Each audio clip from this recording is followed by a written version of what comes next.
Hello students, welcome to Aryans Digital Content.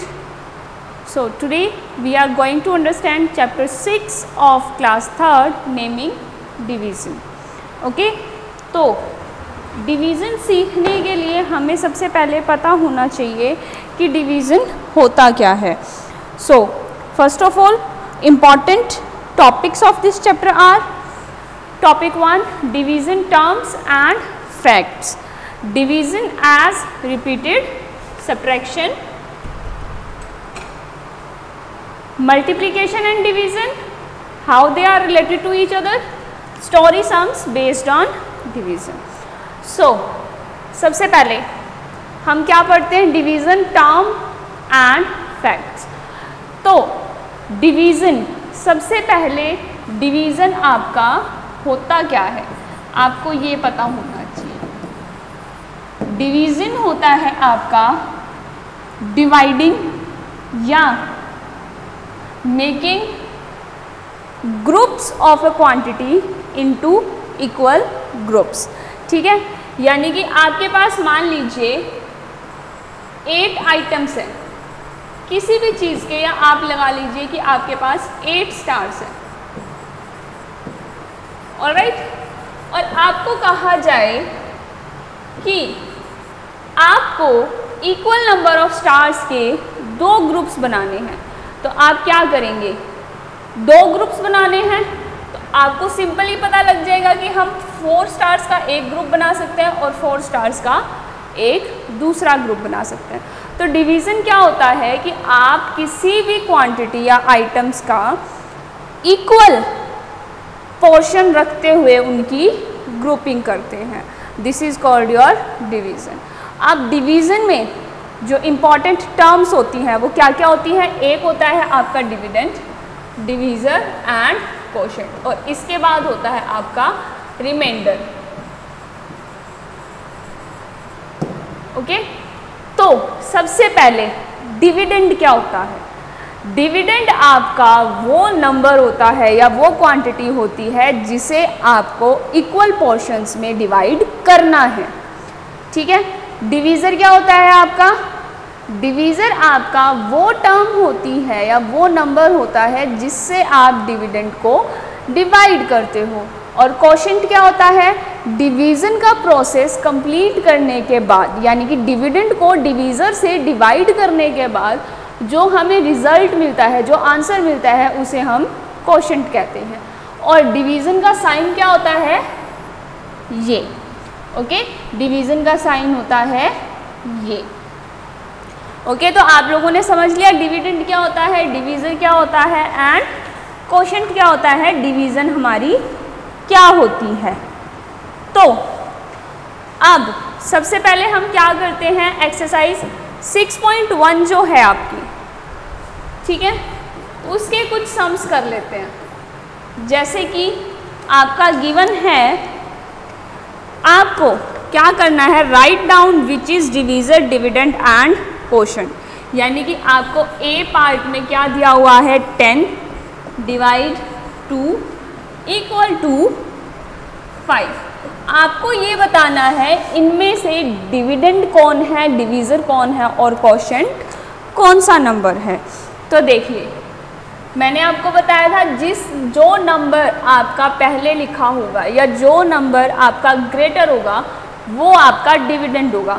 ठीक है, यानी कि डिवीज़न के इस साइन से पहले जो नंबर होगा, इधर जो नंबर होगा वो हमेशा आपका डिविडेंड ही होगा.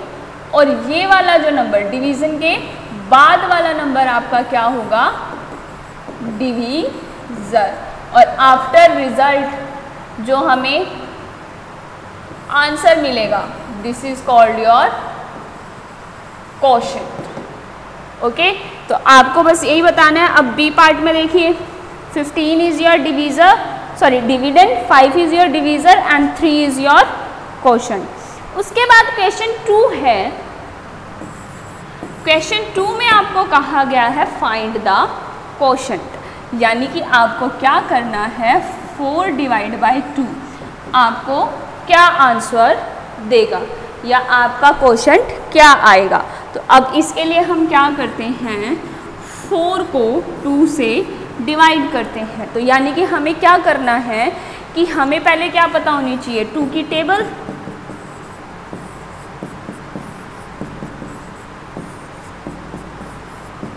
ठीक है, एंड सो ऑन, ठीक है। तो अब आपको क्या देखना होता है कि 2 की टेबल में 4 जो है वो कौन से प्लेस पर आता है, या आता भी है या नहीं आता है। अब देखिए 2 की टेबल में 4 आ रहा है तो हम क्या लिख देंगे, इसके नीचे पहले 4 लिख देंगे। और कौन से प्लेस पर आ रहा है, 2 पे, तो क्वोशंट में हम क्या लिख देंगे, 2। और फिर हम इन्हें सब्ट्रैक्ट करेंगे तो हमारा आंसर क्या आएगा, यहाँ पे 0। दैट मीन्स आपका रिमाइंडर कुछ भी नहीं बचा है। So your quotient is 2। Okay, अब नेक्स्ट चलते हैं, कुछ फैक्ट्स होते हैं हमारे डिवीजन के। क्या क्या फैक्ट्स होते हैं, सबसे पहला क्या है, डिवीजन बाय 1। यानी कि जब आप किसी भी नंबर को 1 से डिवाइड करेंगे तो आपका आंसर क्या आएगा। एग्जाम्पल देख लेते हैं। देखिए आप 4 को 1 से डिवाइड कीजिए, 1 की टेबल में 4 कौन से प्लेस पर आता है, 4 पे। यानी कि कहने का मतलब क्या है कि आप किसी भी नंबर को अगर 1 से डिवाइड करते हैं, चाहे वो कितना भी बड़ा नंबर हो, कितनी भी डिजिट्स का नंबर हो, आपका आंसर हमेशा 1 आएगा अगर आप उस नंबर की डिवीज़न 1 से कर रहे हैं। जैसे कि और एग्जांपल देख लेते हैं। मान लीजिए आप एग्जांपल ले लीजिए 125, तो 1 से डिवाइड करेंगे तो 1 1 जा 1, यहाँ से ये 2 यहाँ प्लेस करेंगे तो 1 2 जा 2, अगेन सब्ट्रैक्ट करेंगे तो ये 0 देगा, यहाँ से ऊपर से 5 यहाँ लेके आएंगे तो 1 5 जा 5 एंड रिमाइंडर्स 0। दैट मीन्स कि आप किसी भी नंबर को अगर 1 से डिवाइड करते हैं तो आंसर आपका नंबर इटसेल्फ ही आएगा। उसके बाद है सेकेंड फैक्ट आपका, dividing A number by itself. यानी कि अगर हम एक नंबर को उसी नंबर से डिवाइड करेंगे तो क्या आंसर आएगा हमारा। तो एग्जांपल देखिए कि आप 5 डिवाइड बाय 5 करेंगे सॉरी क्लास, जब आप 5 डिवाइड बाय 5 करेंगे तो आपका आंसर क्या आएगा। देखिए सॉल्व करके देखिए, 5 ही आपका डिविडेंड है एंड 5 ही आपका डिवीज़र है। तो 5 की टेबल में 5 कौन से प्लेस पर आता है, 1 प्लेस पर, एंड रिमाइंडर इज 0। तो आपका आंसर क्या होगा 1। यानी कि जब आप किसी भी नंबर को उसी नंबर से डिवाइड करते हैं तो आपका आंसर हमेशा क्या आएगा 1। तो फैक्ट 1 एंड फैक्ट 2 में क्या डिफरेंस है कि जब हम किसी नंबर को 1 से डिवाइड करते हैं तो आंसर नंबर इटसेल्फ होता है, और जब हम किसी नंबर को उसी नंबर से डिवाइड करते हैं तो हमारा आंसर हमेशा 1 होता है। और ये हम चाहे कितनी भी नंबर ऑफ डिजिट्स का नंबर ले लें, आपका आंसर 1 ही रहेगा। उसके बाद क्या है, डिवीज़न बाय 0। यानी कि अगर आप किसी भी नंबर को 0 से डिवाइड करते हैं तो आपका आंसर हमेशा 0 ही रहेगा। क्यों रहेगा, मान लीजिए आप करते हैं 5 डिवाइड बाय 0। तो अब देखिए इसको डिवाइड करके देखिए, अब 0 को मैं किससे मल्टीप्लाई करूं, सॉरी 5 इज माई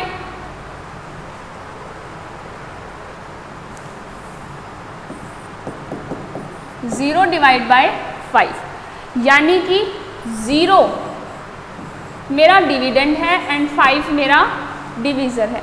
तो 5 को मैं किससे मल्टीप्लाई करूं कि मेरा आंसर 0 आए, किससे करूं। आपको बताया था ना मैंने लास्ट चैप्टर में भी कि आप किसी भी नंबर को अगर 0 से मल्टीप्लाई करते हैं तो आपका आंसर हमेशा 0 होता है। यानी कि आप 5 की मल्टीप्लिकेशन 0 से करेंगे तो आपका आंसर क्या आएगा 5। यानी कि आप 5 की मल्टीप्लिकेशन 0 से कर रहे हैं तो आपका आंसर क्या आ रहा है 0। ठीक है, सब्ट्रैक्ट कर रहे हैं, आंसर क्या आ रहा है 0। यानी कि 0 को आप चाहे किसी भी नंबर से डिवाइड कर लीजिए, आपका आंसर हमेशा 0 ही आएगा। ओके, कि डिवीज़न बाय 0 का मतलब है आपका कि आपका डिविडेंड अगर 0 है और नंबर चाहे या डिवीज़र आपका कुछ भी है, कितना भी नंबर ऑफ डिजिट्स का है, आपका आंसर हमेशा 0 ही आएगा। जैसे कि आपको पता है कि जब आप किसी भी नंबर को 0 से मल्टीप्लाई करते हैं तो आपका आंसर आता है 0। ठीक है, ऐसे ही जब आपका डिविडेंड 0 होगा तो आपका कोशेंट भी हमेशा 0 ही होगा। ओके, उसके बाद आपकी एक्सरसाइज 6.2 जो है वो इन्हीं फैक्ट्स पे आधारित है। देखिए, आपकी एक्सरसाइज 6.2 क्वेश्चन 1 ही है, इसमें ए पार्ट में देखिए क्या गिवन है, a डिवाइड बाय 1। अगर हम किसी भी नंबर को 1 से डिवाइड करते हैं तो हमारा आंसर क्या होता है, नंबर इटसेल्फ। दैट मीन्स यहाँ पे हमारा आंसर क्या होगा 8। बी पार्ट में देखिए 10 डिवाइड बाय 10, क्या प्रॉपर्टी यूज होगी हमारी, नंबर डिवाइड बाय इटसेल्फ। यानी कि अगर आप किसी भी नंबर को उसी नंबर से डिवाइड करते हैं तो आपका आंसर हमेशा क्या होता है 1। उसके बाद सी पार्ट देखिए 0 डिवाइड बाय 14, ये तो आपके सामने ही गिवन है, क्या आंसर होगा 0। क्योंकि अगर हम किसी भी नंबर को 0 को हम किसी भी नंबर से डिवाइड करते हैं तो हमारा आंसर हमेशा क्या होता है 0। ओके, इसके बाद क्या आपके जितने भी क्वेश्चन है आप खुद सॉल्व करके देखेंगे। उसके बाद आपका आता है डिवीजन एज रिपीटेड सब्ट्रैक्शन, यानी कि आप डिवीजन करने की बजाय रिपीटेड सब्ट्रैक्शन करके अपना क्वोशंट कैसे निकाल सकते हैं।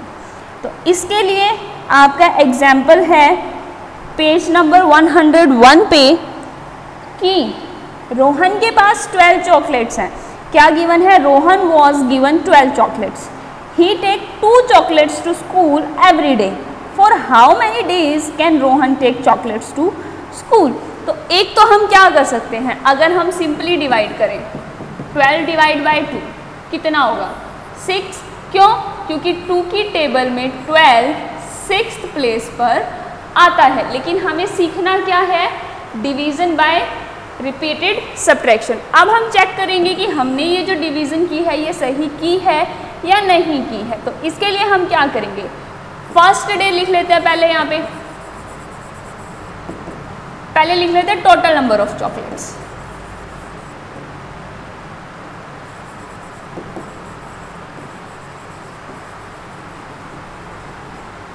कितनी है 12। तो फर्स्ट डे पे वो कितनी लेके जाता है 2 चॉकलेट्स, यानी कि 12 माइनस 2, उसके पास कितनी रह गई 10 चॉकलेट्स। सेकेंड डे वो फिर से 2 चॉकलेट्स लेके जाता है, यानी कि 10 में से 2 चॉकलेट्स लेके जाता है, तो बची कितनी 8। थर्ड डे 8 में से 2 चॉकलेट्स लेके जाता है, तो उसके पास कितनी रह गई घर पे 6 चॉकलेट्स। फोर्थ डे 6 में से 2 चॉकलेट्स लेके जाते हैं, तो कितनी रह गई उसके पास 4 चॉकलेट्स। फिफ्थ डे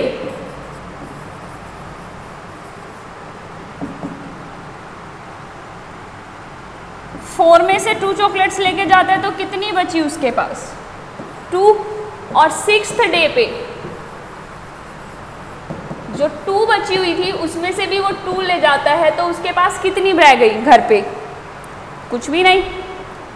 तो कितने दिन चॉकलेट लेके जा सकता है, डेज काउंट कीजिए 1 2 3 4 5 6, यानी कि वो 12 चॉकलेट्स को कितने डेज के लिए स्कूल लेके जा सकता है 6 डेज के लिए। ठीक है।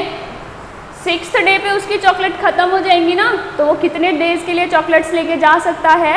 6 डेज़ के लिए। यानी कि यहाँ पे जो हमने आंसर निकाला था वो भी हमारा करेक्ट था। नेक्स्ट देखते हैं मल्टीप्लिकेशन एंड डिवीज़न।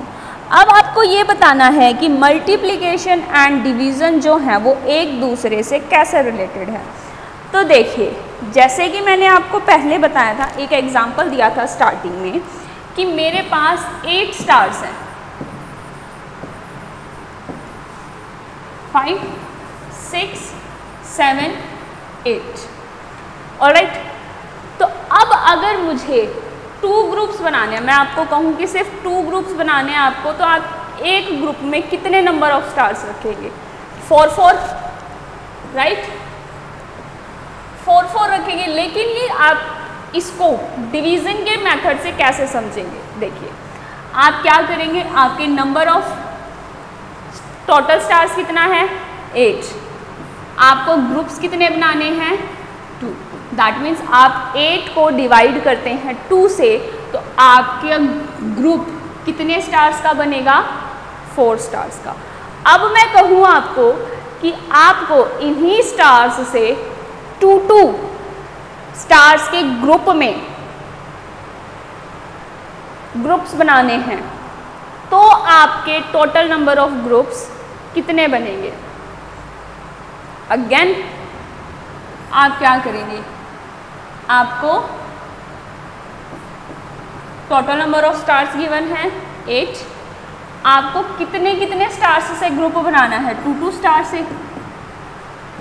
ये आपका आया था number of stars in 2 groups. और अब आप फाइंड आउट कर रहे हैं number of groups with 4 star in each group।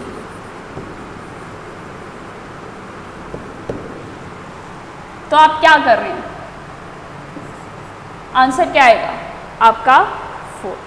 अब देखिए, ये तो था आपका डिवीजन पार्ट, राइट? ये तो था क्या? आपका डिवीजन पार्ट। अब अगर मैं कहूँ कि मेरे पास 4 स्टार्स के 2 ग्रुप्स हैं, यानी कि number of groups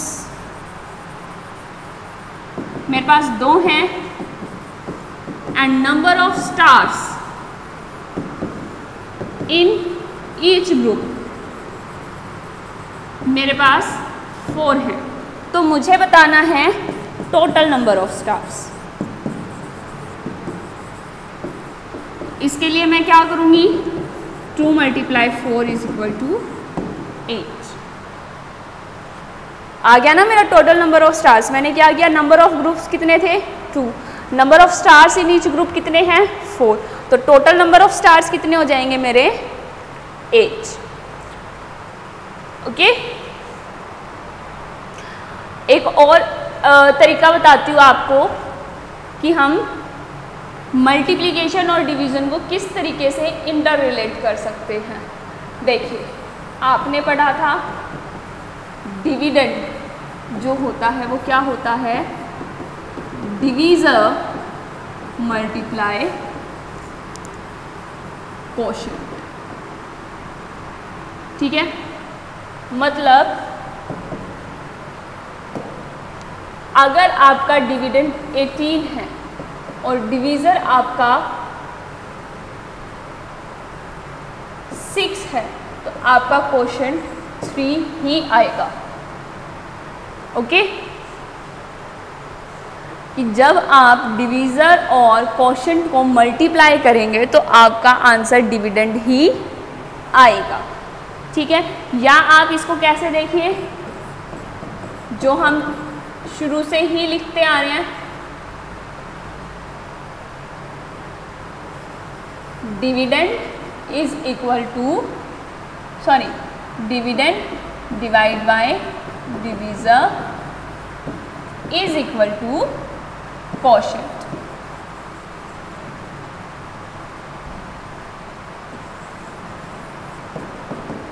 okay.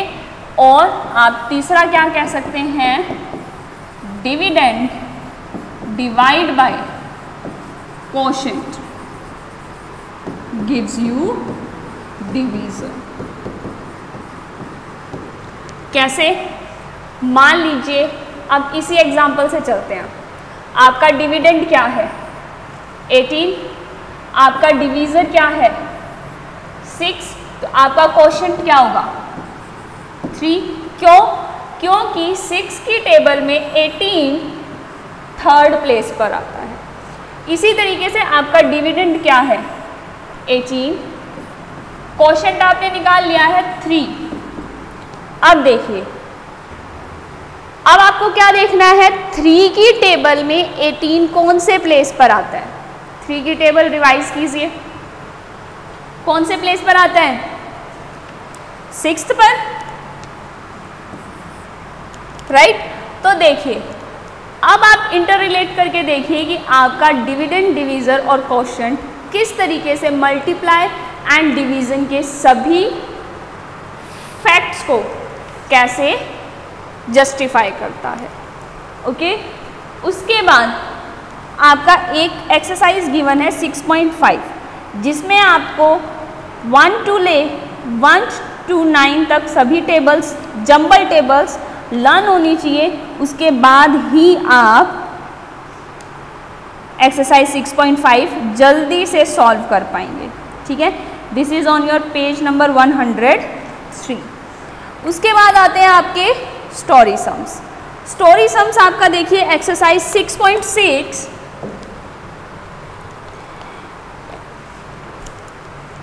Question 1 read कीजिए on page number 104। It says Amita has 20 marbles. She puts 2 marbles in a box. How many boxes did she use for 20 marbles? यानी कि अमिता के पास टोटल नंबर ऑफ मार्बल्स कितने थे 20, ठीक है। तो हम पहले क्या लिखेंगे, टोटल नंबर ऑफ मार्बल्स कितने हैं 20, ठीक है। उसके बाद उसने क्या किया कि उसने 2 मार्बल्स एक बॉक्स में डाले, तो हम क्या लिखेंगे, number of marbles in 1 box कितना है 2। उसके बाद क्या पूछा इसने, how many boxes did she use for 20 marbles, यानी कि 20 मार्बल्स को रखने के लिए अमिता को कितने बॉक्सेस की रिक्वायरमेंट होगी। तो हम क्या लिखेंगे यहाँ पे, नंबर ऑफ बॉक्सेस यूज्ड। तो इसके लिए हम क्या करेंगे, 20 divide by 2 is equal to what, 20 को 2 से डिवाइड करके देखिए, या आप देखिए कि 2 की टेबल में 20 कौन से प्लेस पर आता है 10th प्लेस पर, तो हम यहाँ क्या रख देंगे 10, यानी कि अमिता को 10 बॉक्सेस की रिक्वायरमेंट है टू फिल मार्बल्स। ओके, इसी का आप सेकेंड पार्ट देखिए, question number 2। Sunil wants to paste 24 photographs on 4 pages of his book. How many photographs should he paste on each page if he wants to paste an equal number of photographs on each page? तो सबसे पहले हमें क्या चाहिए, number of total photos कितने हैं 24, ठीक है। और उसकी बुक में कितने पेजेस हैं, number of pages in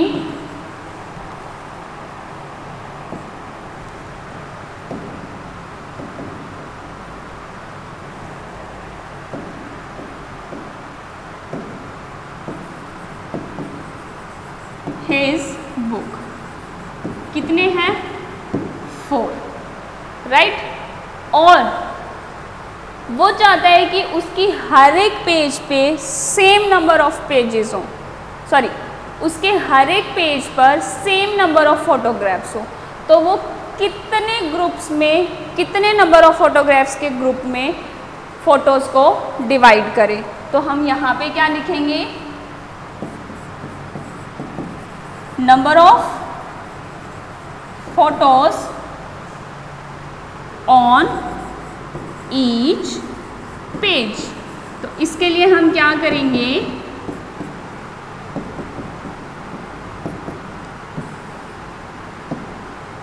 total number of photos को नंबर ऑफ पेजेस से डिवाइड कर देंगे। तो 24 को 4 से डिवाइड कीजिए, या देखिए कि 4 की टेबल में 24 कौन से प्लेस पर आता है। 4 की टेबल का ये